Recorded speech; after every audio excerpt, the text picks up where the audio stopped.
Hey everyone, I'm Dave Putz from JKP Holdings. Alongside me, as always, Mr. Nathan Turner. How are Hello, you? hello. Doing well, doing well. Cool, man. Well, I'm glad we connected for a few minutes today. Before we bring our special guest on, which I think a lot of people are excited about, we kind of want to just catch up with a few people. We're a real estate note investing show.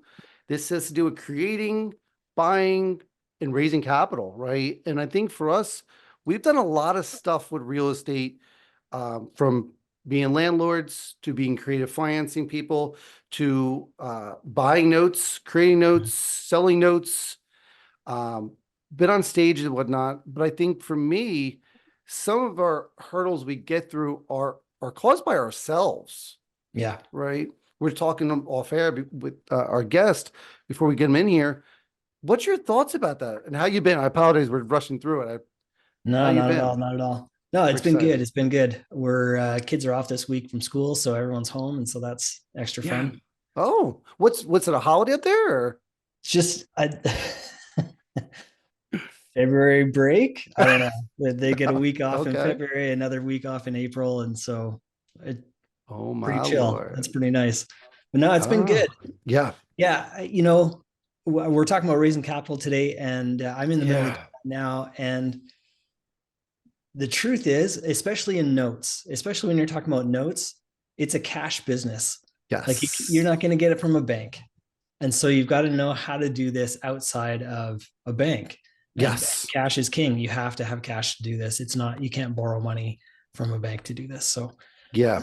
So it's an important topic. So I'm glad we've got our guest here today and we can talk about that. And I'm excited to learn some stuff because I'm raising capital myself right now. Yeah. So yeah. And I think for us, we often, get stuck in our worlds, right? And we Mhm. need to really keep networking with each other, realize that we're all here to help each other out.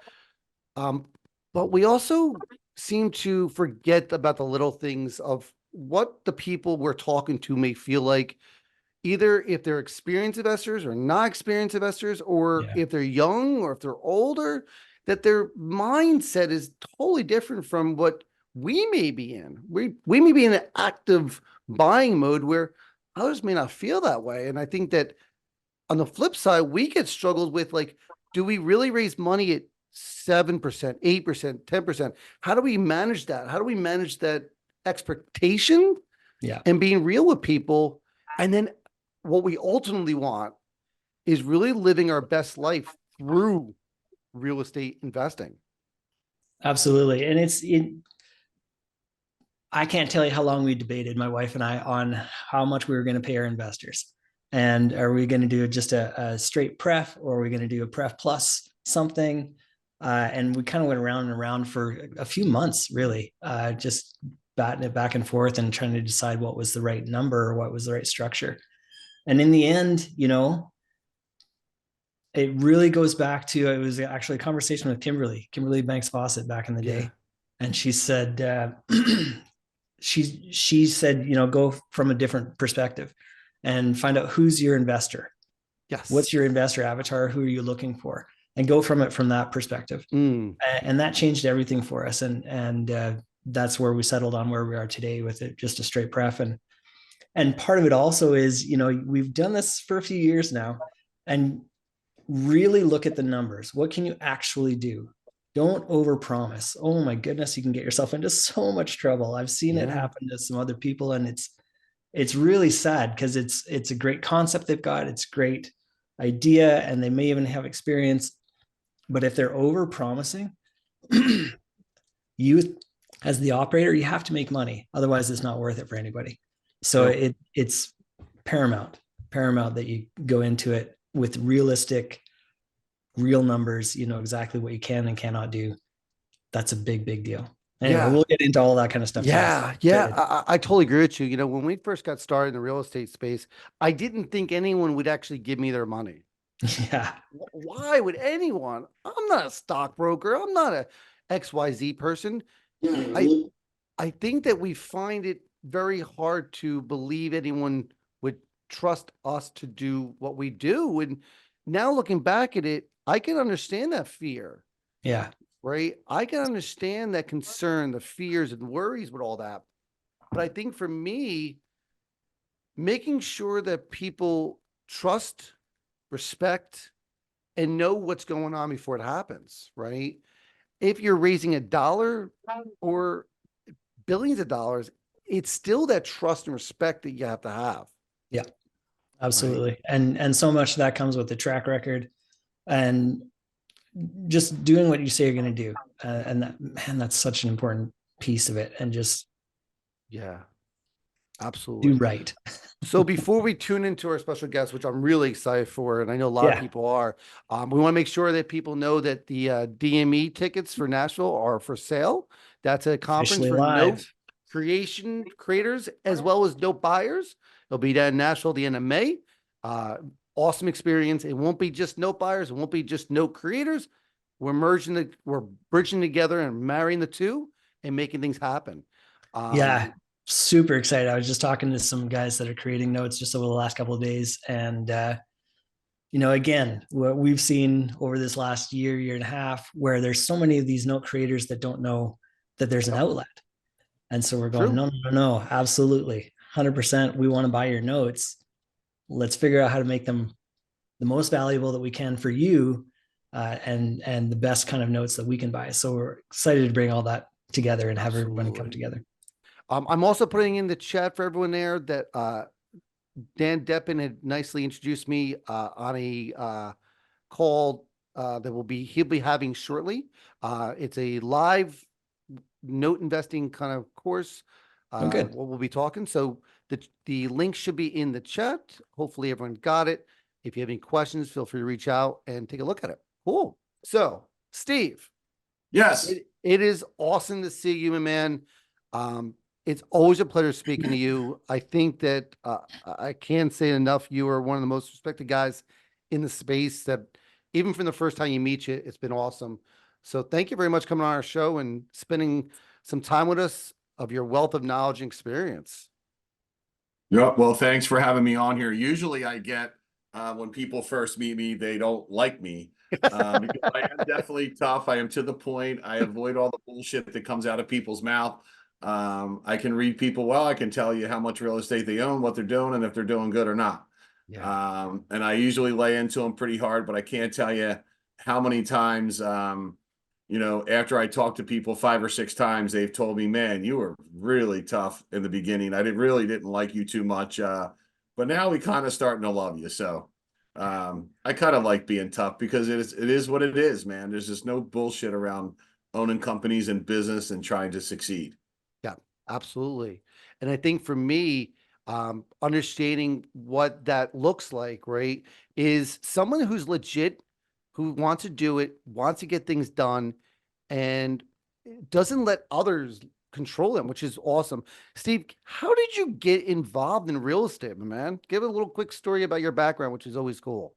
So background, going back to my early 20s, I started working actually before that, started working at a pizza shop when I was 10. At 20, I ended up buying the pizza shop, did that, worked my butt off. I was actually a union truck driver.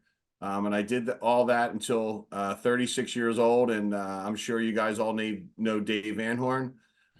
We were really close. He was trying to get me to buy properties for years. He was a real estate agent back then, 20 years ago.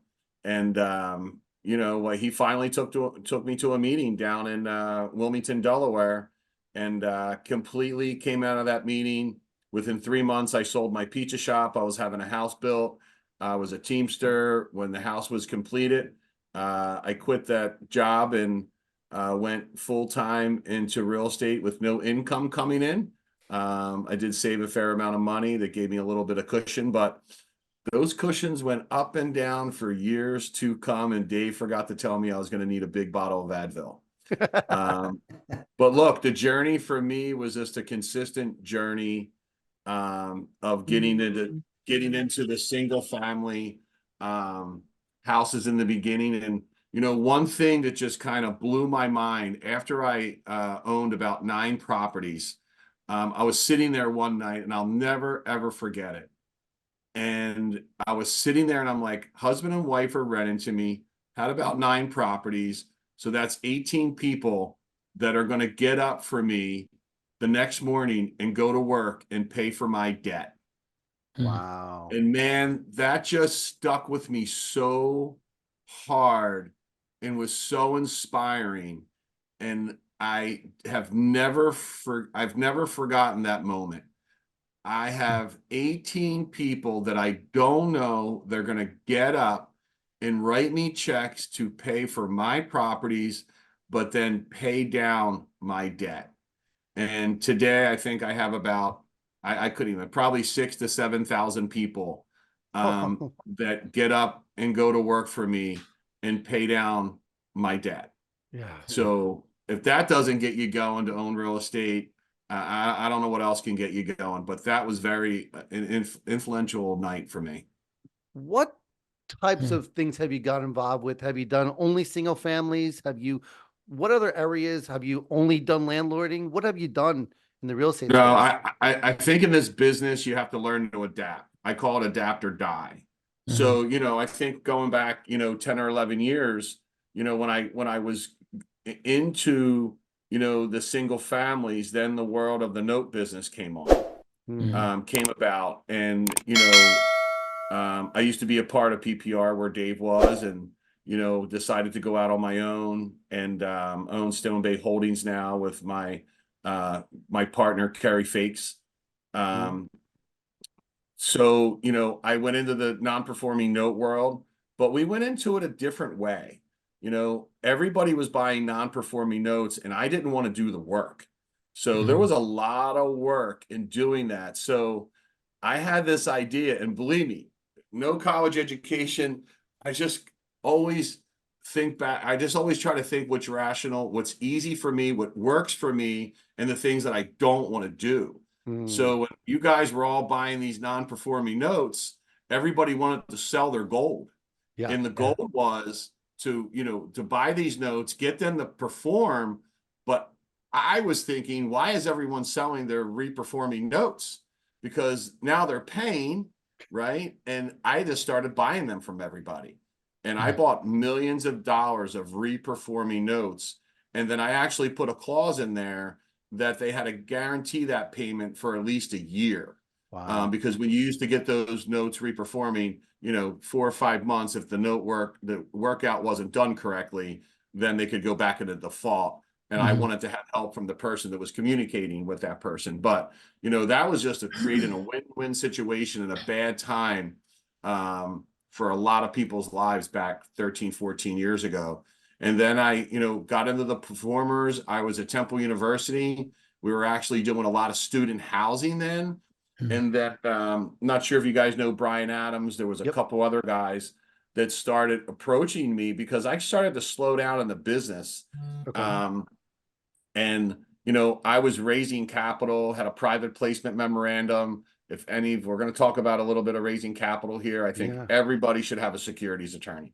If you're going to get into raising capital, you absolutely have to know the rules of the game. And that starts with an amazing securities attorney, because they know the laws, they know what you can do and what you can say and what you can't say. So that was a key part. But, what really, because, if I went back years ago, I was raising capital, but now I do a lot of lending myself for people that are doing deals. But that transformed into a couple guys started calling me about apartment buildings because they were raising capital. I was raising capital. I got to the point where I didn't have any places I kind of had to stop for a little bit because I didn't have enough places to deploy it. But the apartment buildings, when Brian Adams came to me and said, hey, look, we got this building down in Georgia. We need to raise $10 million. And we actually split the deal. Another partner came in, we raised the capital. Brian Adams ran the deal. And I actually didn't have to do anything after I did my part. And that apartment building actually changed my life. So, today I actually do a lot of private lending. I still own a lot of reperforming notes. We buy mobile home parks and apartment buildings. So that's the core of what we're doing today. So, don't always think you have to deal with the same thing all the time for years and years. You have to learn I learned how to adapt to my business. I always had to see what like the next thing that was coming. And Sure. one of the things we did in the apartment buildings where we were buying the irregular apartment buildings that you see, but we actually to regular household tenants. We actually 2 years ago we switched to student housing. So today I own one on the University of South Carolina, the one on the University of South Florida, and Texas State University. So we made that transformation to go to the student housing part because when things start getting hot, people see apartment buildings got really fueled about 3-4 years ago. We had to adapt because we were going into apartment buildings 3-4 years ago where there was only 20-25 people bidding on it. And then all these apartment building gurus come out there, start doing all these seminars. Yep. Everyone flocks to them. They think it's easier. It's all hard, man. Whatever Yeah. you're into, it's all hard. Nothing's easy. So we had to get out of the space because that space was being run up in price. And, there was 50, 60, 100 people bidding on one apartment building. But now look, it's turned again because of the higher interest rates. Now most of those people are falling off and a lot of people are going to default because they went into the higher interest rates, variable loans, which we don't get into.